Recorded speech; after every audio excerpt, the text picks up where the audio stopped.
do I find a good working man? I can tell you where, okay? I am literally driving down back roads. It's not even 8 o'clock in the morning yet, and I think I have passed truck after truck after truck after truck after truck. You aren't able to find the working men because they're at work, okay? So, women, listen to me. Racetrack, Quick Trip, or honestly just any like local mom and pop gas station from 5 o'clock in the morning to 8 o'clock in the morning, okay?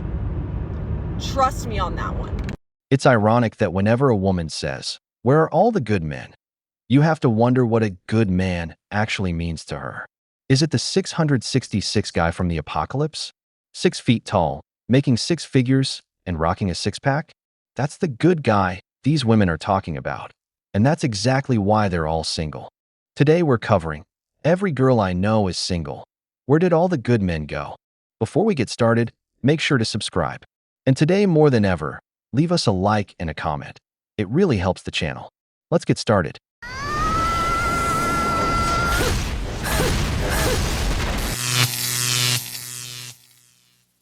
So there's 3 types of men: rich, handsome, and loyal. If they're handsome and rich, then they're not loyal. If they're rich and loyal, then they're ugly. And if they're handsome and loyal, then they're not rich. Now, there is a 4th type of man who is rich, handsome, and loyal, but they're gay. Do with that knowledge what you will. Women often say there is not enough good men to date anymore, and actually data backs this up. On Tinder, the average guy is liked by less than 1% of the women on Tinder. Think about it like 1 in every 115, which is a vast inequality on dating apps alone. You can compare it to like 95% of the world's economy. I have notes on the screen. If you see me looking, that's why. So why is this? Well, studies often show that women don't just filter for attractiveness, they filter for income, they filter for status, ambition. All these things make up who they're going to choose. Because of this, 80% of men on dating apps are rated unattractive by women. The result is a tiny portion of men getting all the attention. And this creates a really bad dichotomy, where a lot of these men, because they are eligible candidates, don't feel the need to settle down because they have all the options. These studies also show that men swipe way out of their league, which floods the woman's account with attention, so they're more selective, and it's so much deeper than just the apps. But a question still stands: are the standards rising, or are expectations just completely disconnected from reality?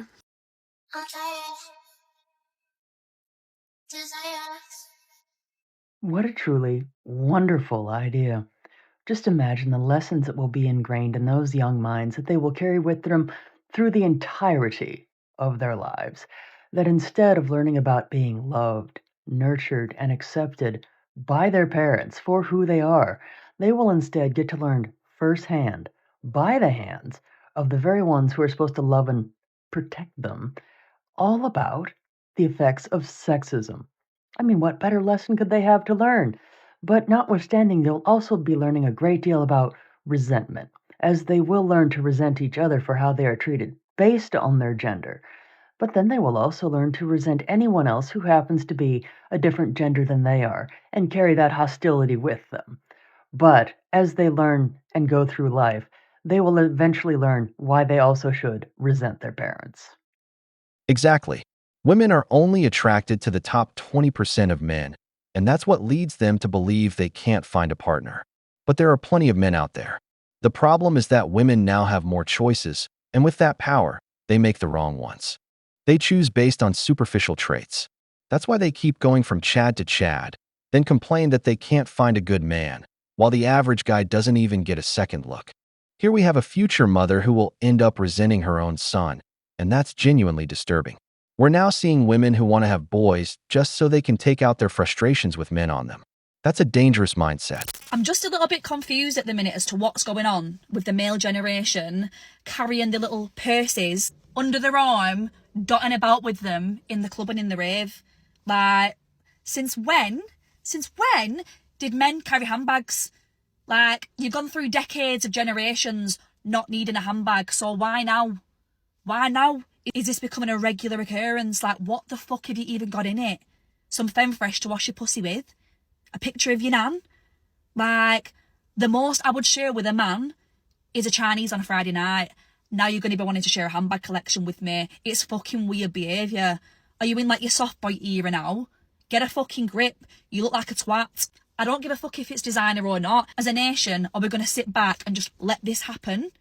I'm fucking not. Sort your fucking shit out, boys. Oh my God, who the hell cares? Here's the thing about good men. The type of men women online swear don't exist anymore. They do exist. They just have really high standards. And a lot of women don't realize that the same men they're looking for are also looking back at them. So if you're the type of woman who puts herself on a pedestal, who thinks she's the prize, who thinks she's the table, the whole package, but you can't take constructive criticism about your behavior, attitude, or appearance, that man isn't choosing you. They don't want to deal with games. They don't want emotional tantrums when things don't go your way. They want peace, discipline, maturity, and accountability. And here's something I think more women should do. If you have a list of everything you want in your ideal man, loyal, disciplined, hardworking, provider mindset, protective, emotionally stable, make another list of the kind of woman that man would actually choose. Then take a brutally honest look at yourself. And I mean really honest, like strip naked, emotionally, physically, and spiritually. Don't look at the version of yourself you describe to your friends. I'm talking about the real one. Because a lot of people say they have standards, but they never ask themselves if they meet the standards of the person they want. And that's usually where the problem is. People either love me or hate me because I'm always talking about how to be a good woman. Then I have a page. So people are like, oh, you don't practice what you preach. First of all, I never said I was perfect, so let's relax, okay? But I do practice what I preach. Did I lie? I didn't tell a lie. But if you do hate me, just know that you secretly love me because hate is still love. First of all, I'm not into the men's bag trend, but I won't deny it's convenient to have extra space to carry your stuff. That said, it doesn't make you any less of a man. But look at these women. The last one is an OnlyFans creator, so as far as I'm concerned, her opinion doesn't carry much weight. The second woman actually has a point. Most women say they know what they want, but they behave nothing like the kind of woman the men they want are actually looking for. I've always said this. If you want to date a wealthy man, pay attention to the women who actually date those kinds of men and carry yourself the way they do, because not every woman qualifies. Dreaming is free, but if you're over 30, it's probably time to wake up from that dream. Before you send that angry, sad text to that guy, babe, I want you to follow this rule that I have all of my clients religiously follow. When you are angry, when you are heartbroken, when you are feeling rejected, no matter how badly you want to call up that guy, you want to send him the paragraphs, here's the rule I want you to follow. I call it the 24-hour rule. Put all of your thoughts into your notes app and wait 24 hours before sending. When you are in a triggered state, you are not able to think clearly. Your body is in survival mode and you're in a fear-based state. This emotional text feels like the solution to give you relief right now. But you want to wait until you're in a calm state and you can think clearly to evaluate, is sending this text really in my best interest? Or the more likely scenario, is it giving your power away to a man? And the second thing about this is, although your emotions are valid, they are also temporary. I know it feels in the moment like you're always going to be mad, you're always going to be angry. But the most likely scenario is that tomorrow you will feel differently. When you give yourself a 24-hour window to reflect on your emotions, now you're responding, not reacting. Strong women can feel their emotions and still not act impulsively. How many people, I know me, have sent a text and later regretted it? It's literally the worst. And even if after the 24 hours, you still want to send that text, at least now you're doing it from a regulated state. You're less likely to look back and regret it. My chivalry is dead indicator is the fact that I take the subway to and from work 2 to 3 times a week. I've been doing it minus COVID for 10 years almost for work. And I cannot recall a single time that a man has offered to give me a seat on the subway. I'm wearing high heels a lot. I'm a woman wearing high heels, and I've never once, not once, been offered a seat on the subway. What's your chivalry is dead indicator? I do think it's weird that no one's ever picked up on the fact that women are the ones who are trying to manifest love, that women are the ones who are paying dating coaches to manifest their love or to find their true love, right? It's never men, right? How many men do you honestly know has gone online, to Etsy and paid a witch to, you know, manifest his dream girl, to manifest his dream love, right? I'm telling you this right now, none of them have ever done that. None of them have ever done anything else like that, right? And even if there's like an Etsy witch gonna come on here and say, no, actually they do. I'm telling you the percentage is either like 60-40 or 80-20, something like that. And the minority would be men. It's not a lot of men that are manifesting women to be in relationships, to love. And I'm telling you, it's not just like a trend that's happening now. It has been like that since the dawn of time. They're not manifesting us. They're not like yearning for us. They're not doing anything like that. They're not going to like dating coaches to figure out, hey, how can I approach women? How can I talk to women better, right? They're going to these like pickup artists, of course, but they're not learning about like, okay, maybe I should go to a therapist and learn how to communicate better in a relationship. They're not doing any of that. And I just find it so fascinating that no one has ever picked up this problem. And it's kind of like, it just speaks a lot to the problems that we're having now. To the second woman, I'd say this. This is exactly what you fought for, equality. So now men are treating you with the same equality you asked for. Don't complain. Thank the pink-haired movement. As for the rest, men don't like being scammed. Paying a woman to coach you on dating when she's single herself doesn't make much sense. She's supposedly going to help you land the man of your dreams, the same man that 90% of women are chasing, but she can't get him for herself. Use a little common sense. Just look at the nonsense that dating coach came up with, and you'll understand why you're wasting your money. Women. Let's talk about reasons I think you should break up with your boyfriend, part 2. Also, we're getting ready for an all-white party, so we're gonna have a fun look. Number 1 is if he's the type of man you would never want to be divorced from. You should never marry someone you wouldn't want to possibly be divorced from, because if they are sneaky, malicious, and don't fight fair, that is a morality and a character flaw, and you do not want to invite that into your life.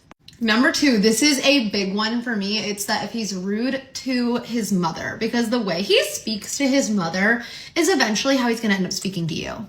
If there is just a lack of respect and consideration for his mother, the most important woman in his life right now, eventually there's going to be a lack of respect and consideration when he's speaking to you if you ever marry him. Number 3 is if he makes fun of your goals and your dreams. I don't care how big they are or how small they are. You don't need a man around you who's making you feel silly for wanting something in your life. I feel like a lot of men do that solely because they just want to put you down. But like literally don't let them. Like I don't care what your aspiration is. Be like, fuck off if they're not going to support you. Number 4, this is a big one and not a lot of women clock it, but it's if he speaks poorly about random women that he doesn't even know.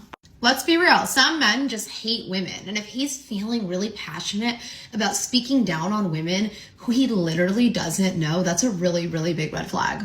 I see that as misogyny being embedded in the man, and that is not someone that you want around you or around your future daughter if you have a daughter one day.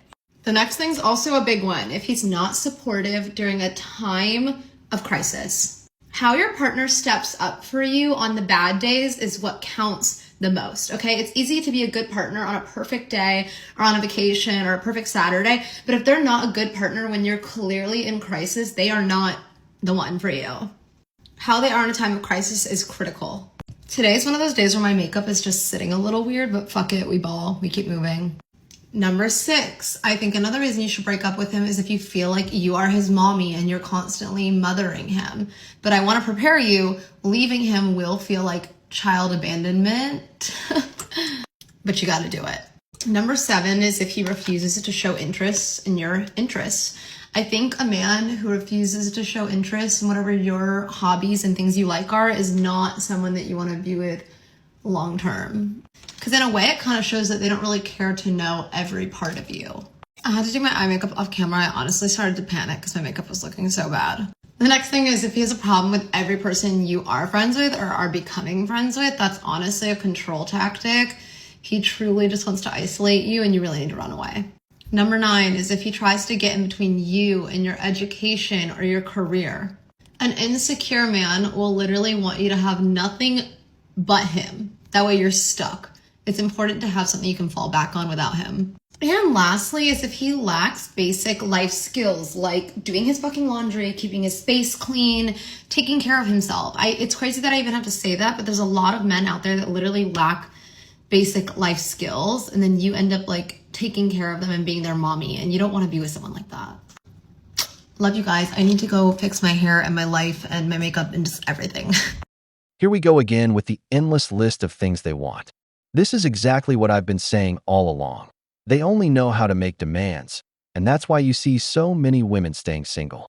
They never stop to ask themselves what men actually want, or how to become the kind of woman a man would never want to leave, the kind of woman he'll cherish, protect, and value. They don't think about any of that because they're too busy writing out their Christmas wish list to Santa Claus, asking for the perfect man when they don't even know how to make a sandwich. It makes no sense, because when that man finally does come along, they don't know what to do with him. We've reached the end, but before we wrap up, we want to leave you with 2 questions for the comments. Do you think dating apps are the main reason so many women have raised their standards beyond reality? If a woman showed you her list of standards on the first date, would you stay or walk away? Why? And if you got something out of this video, you already know what to do. Hit the like button, subscribe to the channel, and turn on notifications. Every bit of support helps us reach more people and keep bringing you this kind of analysis. We'll see you in the next video on the wall.